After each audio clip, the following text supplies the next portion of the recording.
Hello kids, welcome back. So today we will be seeing a new chapter, chapter 50, using water wisely.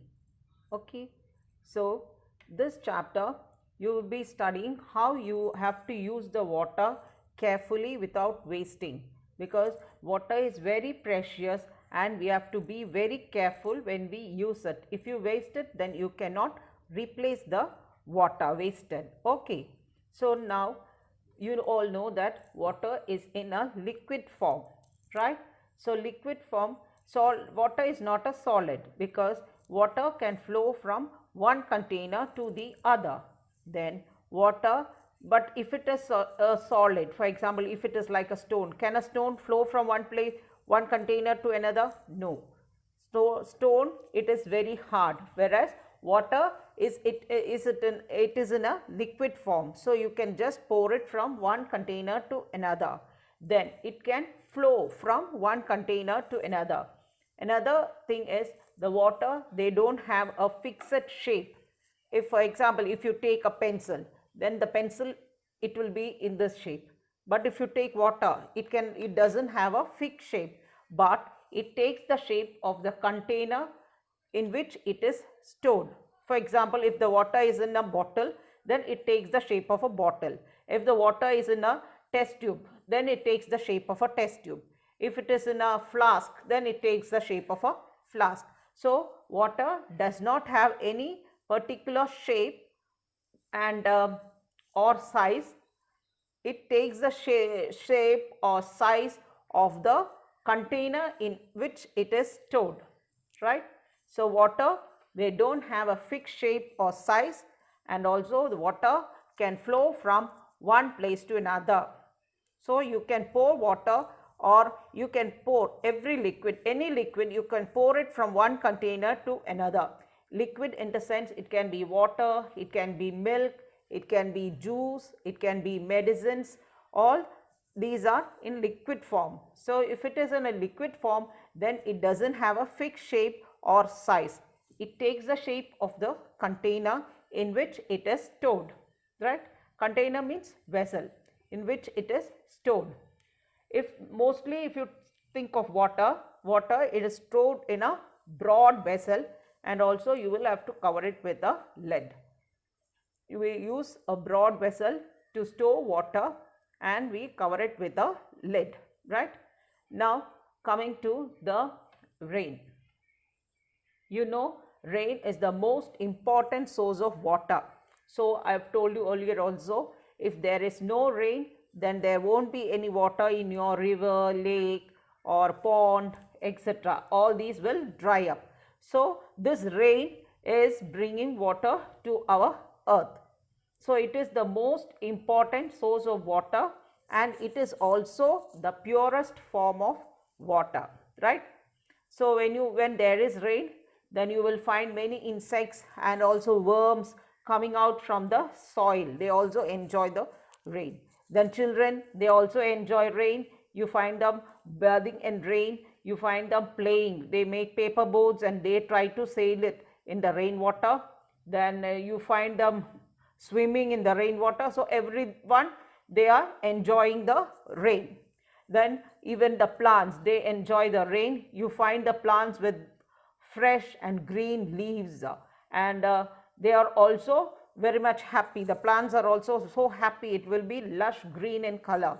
So every living beings, they all depend on rain. They will be waiting for the rain, so that they are all fresh and green. Mostly the plants, they always, when there is rain, the plants, they are all fresh and green.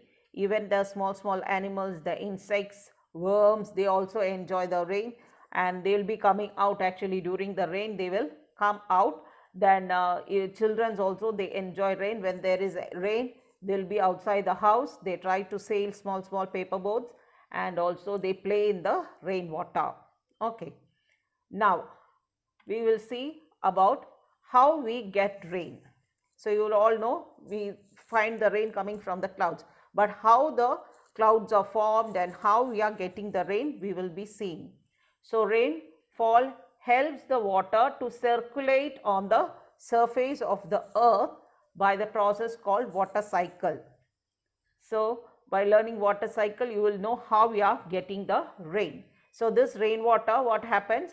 They help in circulating the water on the earth's surface by a process called water cycle. So during water cycle, what happens is the water, due to the heat of sun, the water evaporates from all the water bodies. For example, it can be sea, it can be river, lake, or a pond. It can be even small puddles of waters. Here and there, if you have small puddles of water, even that water will evaporate. That's why when there is small puddles means small areas where you find water. So after some days you find the whole water dried up. That is because of evaporation of water, right? So during the daytime, when the sun is very hot, the water evaporates. When the water evaporates, they rises up and to the atmosphere, and they form small droplets of water. They'll be forming, and they together come and form a cloud. So all these small droplets of water, they join together and form clouds. And once the cloud is formed, after so much of water droplets join, they form. And once the cloud becomes heavy with this water droplets, they come down as rain or snow. Okay, again the water is coming down as rain or snow, and then they join the water bodies like sea, river, ocean, lake, all these. They will be filling up the water bodies. The rain, they come down and fill up all the water bodies, right? So again the water from the sea, river and all, it is going up as water vapor forming clouds, and once the cloud become heavy, they come down as rain, again rain or snow. And then that water, the rainwater, that comes and they fill up the sea or river or lake, etc. So they are coming to the earth again, and the process, it keeps on going. That's why we call it as water cycle. It's keep rotating and rotating and rotating, so that we call it as a cycle. So water cycle, the rainwater is circulating between the earth's surface and the atmosphere. So like that it keeps on going.